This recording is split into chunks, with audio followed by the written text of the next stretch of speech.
In his writing about the Year of Mercy, Pope Francis said this recently: "Especially this Lent, I'm hoping that we will discover there is no one and no place beyond the grace of God's mercy and compassion. No one. We just need the eyes to see it and the heart to receive it." Taking the Holy Father at his word and at the beginning of our Lenten mission, let me tell you a story which demonstrates his point so vividly. My first appointment as a Jesuit priest was to the Jesuit parish of St Canice's at King's Cross in Sydney. King's Cross is the red light district of that wonderful city, famous for prostitution, street kids, runaways, substance abusers and criminals. It was, as you can already tell, a very colourful parish. Because my first degree is in music, I announced early on that I would be refounding the Catholic Church's choir.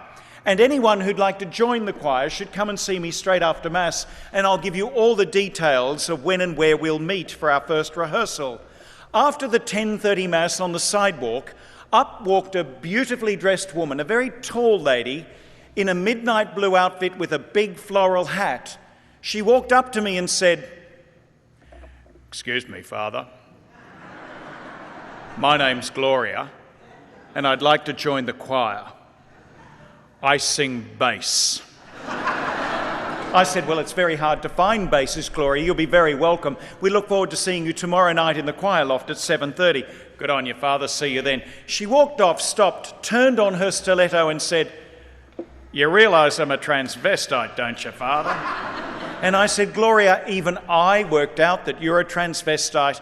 I said, "It's very hard to find a woman who can actually sing bass."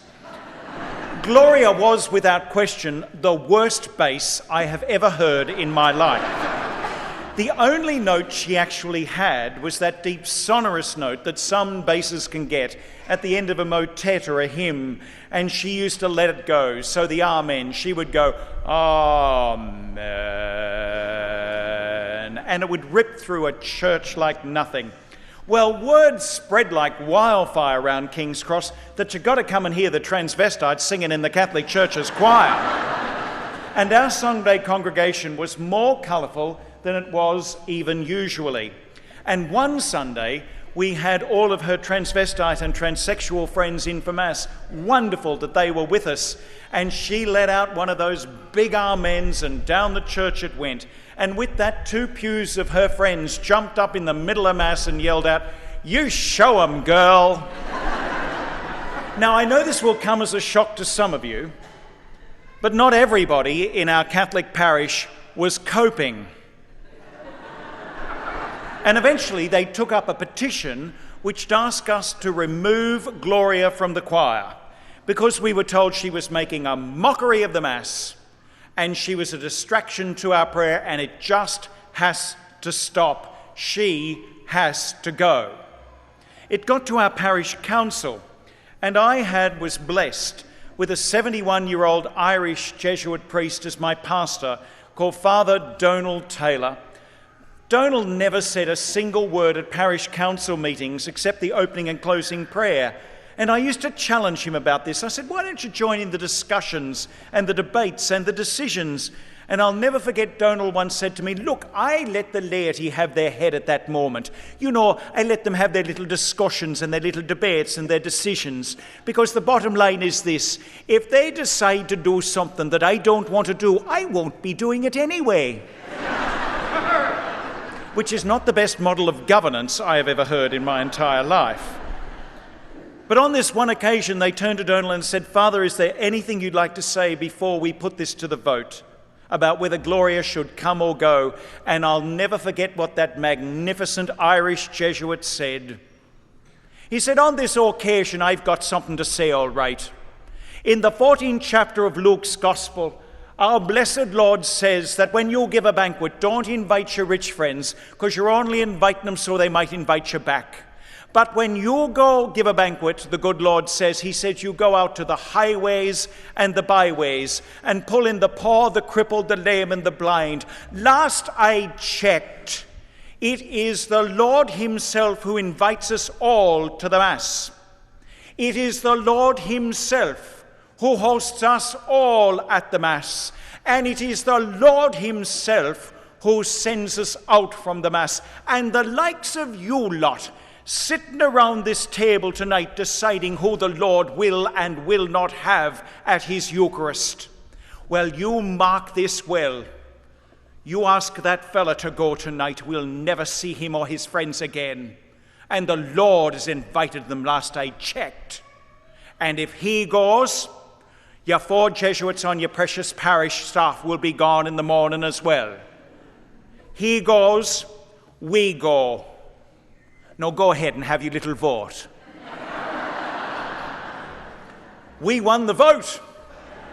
And Gloria stayed. Stay with me, and I'll get gender confused. Gloria came to see me a couple of months later to tell me that her wife was dying of cancer in another city, and she needed to get some help. She wanted some help to sort out some of her issues so she could go home to be with her very sick indeed, I discovered later, her dying wife. And she vanished from the parish while she was undergoing some counselling and therapy. And then one day a man turned up at the rectory door, and I didn't even know who it was until he spoke. "G'day, Father. Gordon, just come to say goodbye and thank you for everything." And about a year later, a letter arrived from Gordon, in which he said, "If you'd like to, would you read this out at the parish masses?" Would we like to? This is what it said. "A year ago, as you all know, I arrived home and connected again with my wife and sons. Tonight at home, with the 3 of us holding her, she died peacefully of the breast cancer she's had for the last almost 2 years. I know I wouldn't even have been here tonight if it wasn't for the goodness of the Catholic community at King's Cross.